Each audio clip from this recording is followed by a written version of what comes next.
Millions of jobs have been lost to the pandemic. So how are businesses coping against this backdrop? Joining me now via Skype from Paris is Amir Ben Yahmed. Amir is the president and founder of the Africa CEO Forum. Good to have you with us. So you've had to cancel this year's Africa CEO Forum. Is enough being done to support businesses and jobs? I would say it's a glass half full, half empty kind of situation. But it clearly showed that there is a long journey for our governments to build stronger economies, more resilient, more coordinated. If you look at what has been done on a global scale by world economies, there was about 10 trillions invested in financial support, in Western Europe, 4 trillions alone. This has been done through various type of measures, state-backed loans, social suspension of taxes, financial support for independent, and all of this basically has amounted about 15 to 30% of GDP. Germany has invested 30% of its GDP in this COVID response. And if you look at the situation in Africa, it's much more different. The most ambitious ratio has been probably South Africa with an 8% to GDP. Some of the largest economies have reacted with ambitious plan. They have reacted swiftly. Morocco, South Africa, we have talked about it with the various plans in the amounts of billions of dollars, 3 billion, I think, for Morocco, 20 for South Africa. They have implemented the same kind of measures, but they're facing much different challenges. First of all, because they have, of course, less leeway, less financial leeway to intervene. Central bank don't have really monetary tools to play with. There's also a rising debt question for a lot of African countries. So they have a financial margin of intervention, which is much less important.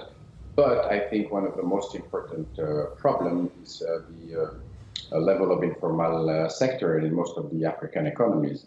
And this situation makes government interventions very complicated, and it has, unfortunately, a very direct impact on the state of these actors of the economies and the social being of millions of people in business. Right. The government interventions, as you rightly stated there, are very complicated. When you look at organizations like the IMF, they're calling now on the private sector to step in and try and help with the funding shortfall. But is that an easy proposition to make to the private sector when you look at countries like Zambia, which are facing the possibility of a default on their debt? Yes, that's true. But Zambia and also Angola are two countries that have a special distressed situation. You have probably 6 or 7 countries in Africa that are in the same situation. But if you look at it as a whole, more than 30 countries have not applied for the debt relief suspension initiative. So the situation is not as bad as it looks.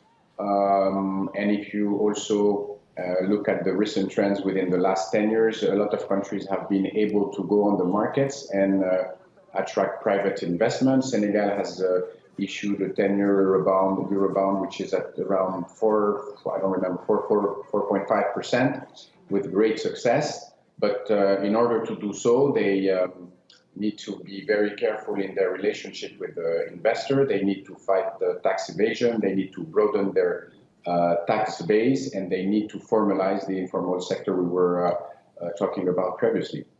So has anything then, given what you said, has anything changed in terms of Africa's attractiveness to private equity? Because before the pandemic, it looked like private equity was turning its attention to the continent. Oh, that's true. Yes, definitely. Again, half full, half empty situation. If you look at the figures of Q1 this year, basically you have the same volume of transaction, around 80. But clearly the value of the transaction have decreased. We have gone from 900 million to 700 million this first semester, so it's a 20% decrease. And also when you look at the amount of money raised, we have gone from 1.7 billion last year to 1.1 billion this year. So it's also a significant decrease. But there are some very good indicators for the future. First of all, when you look at the breakdown of this investment, you see that there's a clearly road to investing in the sectors of the future: fintech, healthcare, and, as usual, financial sector. And I don't know if you have seen last week, there was a very big acquisition by U.S. company Stripe. They acquired for $200 million Paystack, a Nigerian fintech company. So it definitely will generate some renewed appetite from the private equity industry, I think, in the coming months. So how are businesses then coping until those coming months pick up as we hope? Basically, I don't know if you are aware of this, we are conducting at the CEO Forum every year a survey with our partner Deloitte. We are surveying 200 of the most important companies in Africa to try to understand their expectation from public policies, their trust in the economy, their business priorities. And of course, this year, 95% of them have declared themselves impacted by the COVID situation, but they have a strong faith in the recovery of the economy. About 60% of them think that the economy will recover in 2021. And more importantly, we are seeing a rising percentage of these CEOs that have a strong belief in the long-term future of African economy. These figures that we monitor very closely. Last year was 73%, now is 80%.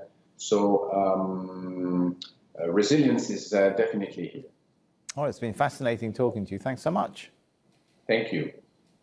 And that's our show for this week. But remember, you can get in touch with us via Twitter. Use the hashtag AJCTC when you do, or drop us an email. Countingthecost@aljazeera.net is our address. There's more for you online at aljazeera.com/CTC. That'll take you straight to our page, which has entire episodes for you to catch up on. That's it for this edition of Counting the Cost. I'm Sami Zaidan from the whole team here. Thanks for joining us. The news on Al Jazeera is next.